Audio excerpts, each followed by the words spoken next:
Ratsyada na sa kaliwat kanang schedule ang nation's girl group na BINI. Ganun pa man, thankful ang grupo dahil buhos na rin ang kanilang endorsements at walang humpay na suporta sa kanila ng Blooms. Nasa frontline ng balitang yan, si Laila Pangilinan.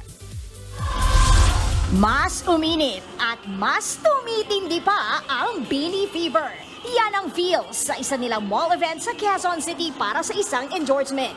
Ang kanilang Blooms, di napigilang sumabay sa kanilang hit songs na Karera at Salamin sa Damin. Thankful ang BINI dahil di tulad ng nangyari sa kanilang Free Independence Day performance sa Carino Grandstand last week, behave ang crowd kaya tuloy-tuloy lang ang kanilang pagtatanghal. Ang dami talagang pumunta to support BINI po, pero pag may mga ganun po kasi parang di namin kayang makita na may mga nasasaktan po. We always prioritize po yung health and yung safety ng mga nanonood po. So as much as we wanted to perform, we decided to just cut it for everyone's safety. So we just hope na next time sana po, mas maging better na po yung mangyari sa mga performances kasi we love performing. Sa ngayon, puspusan ang kanilang paghahanda para sa kanilang nalalapit na solo concert. Para maitodo ang preparation, nag-request pa sila ng mas maraming araw para mas makapag-practice. Ang kanilang goal, masulit ng Blooms ang gastos sa pagbili ng ticket.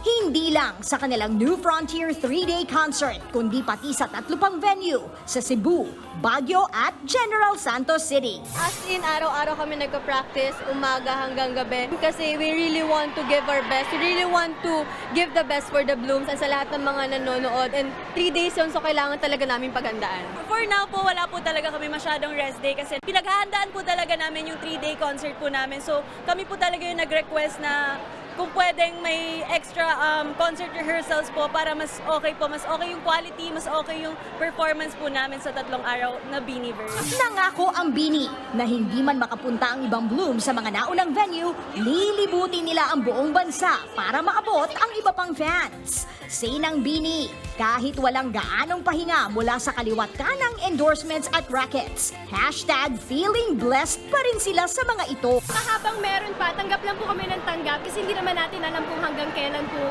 itong mga to sa BINI po. Nagbabalita mula sa frontline, Laila Pangilinan, News 5. Mga kapatid, ito po ang inyong K-Alaman Queen, Kalad Karen. Always remember na ang K-Alaman ay K-Yamanan.